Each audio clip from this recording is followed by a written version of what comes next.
Taste this. He's selling his business. Booze, moonshine. This is history, most likely started by the Italians. Wasn't it English, Scottish, Irish? The Italians brought breadsticks.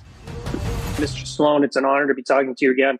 Tulsa King is one of those rare shows that my wife loves, and we watch it together. And also, the dog is into it, which is he's not into everything. So, if the dog is involved, I know I'm really hitting a new audience, Mike. Thank you so much for taking the time. I mean, Dwight Manfredi, the general. It's been great to see you evolve this character over 2 seasons and now a 3rd season. Mr. Stallone, what's that been like for you to dig in and really build this character out and show different sides of him? It's really very invigorating, because at this time you're usually out in the backyard mowing the lawn and saying, okay, it was a nice while it lasted.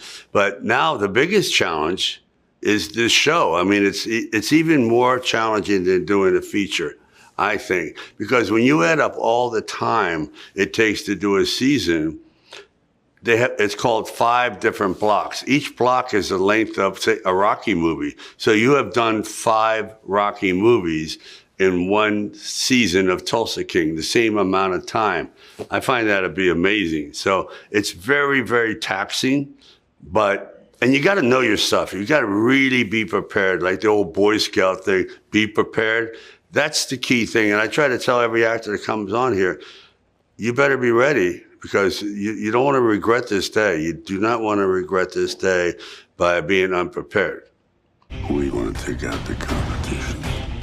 Jeremiah Dunlap. He's the tyrant of Tulsa. I am obligated to destroy everything you have built and everyone you love. So season 2 ended on a major, major cliffhanger. And then we pick up in season 3, and there's some new villains in there. The Dunmeyers, man, they're pretty vicious. I feel like the walls are kind of closing in on Dwight this season.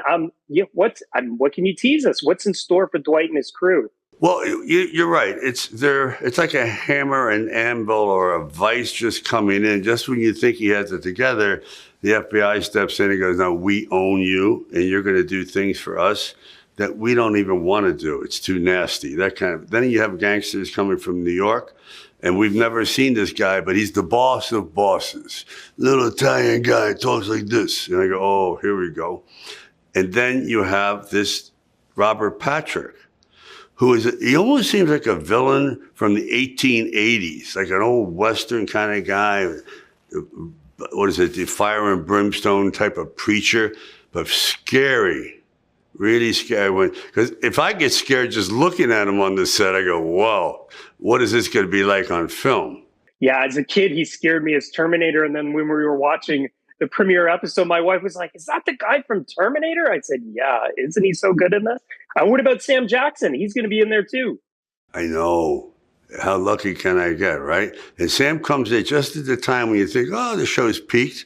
No, he just brings it right back to home base. And there's kind of a real sense of intimidation when 2 actors have known each other for 30 years, but they haven't worked together. It's kind of like a boxing match, right? Who's going to throw the first punch? Am I going to get knocked out? Am I going to knock him out? You get all these stupid fantasies in your head. But once he opened his mouth, and he has a character he's developed from New Orleans, in the accent, money in the bank. I'm going to break his jaw in 6 places. Who says you're not romantic?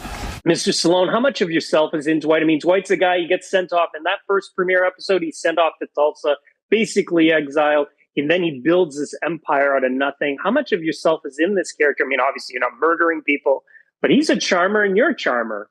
Okay. I would say, no joke, probably every ounce of my being is in there. I wanted to try an experiment at this age to actually play my real personality. If we went to have dinner, this is exactly what you would get. And I said, if I can do that on Dwight, then people are going to see the most honest interpretation of Sylvester Stallone, also an original interpretation of a gangster. And what about doing a TV? I mean, TV has just blown up, become a whole different thing. I know. Since you've been on the scene, was a TV series, like, was it on your radar? It was because I saw the death rattle of films. It's going through a horrible transition. I don't know if it's ever going to recover, because so much of cinema today is messaging. You know, it's too much. I'm into escapism. Tulsa King doesn't exist. It's a mirage. It's entertainment to take you away from your life for an hour or so. So that's about that. I just love it. It's just much harder, though, than features. And I've done some rough features. We're on 140-day shoots in the desert. I mean, rough features. Nothing as rough as this kind of show. Just as you're ready to sit down, time to go. Time to go. Can I have a drink? No time for it. It's unbelievable. You're in the Army. When I was younger, when I was a kid, I always thought you were overnight success with Rocky. I didn't realize until I was much older and I'd read interviews with you that there were these lean years leading up to Rocky. One story I didn't really realize, though, is that they offered you money to not star in Rocky. That's something that I found out quite late. They offered a fortune. Actually, they wanted me to write a book about starting from 1969 when I landed in New York, not knowing one person, $80 in my pocket. I didn't know where to sleep. I mean, we're talking ground zero, lonely, scared. And then, a couple of years later, fame happens. But in the 3 or 4 years, it was hellacious. And it's an interesting journey. So I'm going to, put that on paper. But what you're talking about, they said, okay, we'll give you $30,000. You understand, I had $106, period, between me and hell. That was it.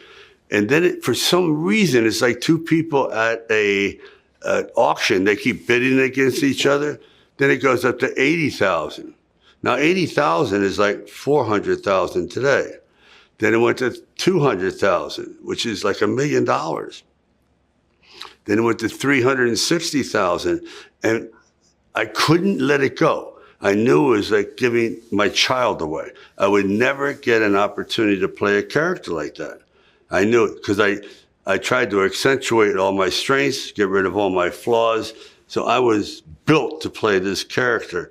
If I gave it away, I knew I would live in self-loathing for having given up, because this is my only chance. I was never going to get a good part. I could tell. I was always the gangster, always the thug, always the bully. And by the time you'd be 40, you're done. So this is the story of that odyssey. They're threatening everybody in my life. If you think you're going to take me out, it's going to be really difficult.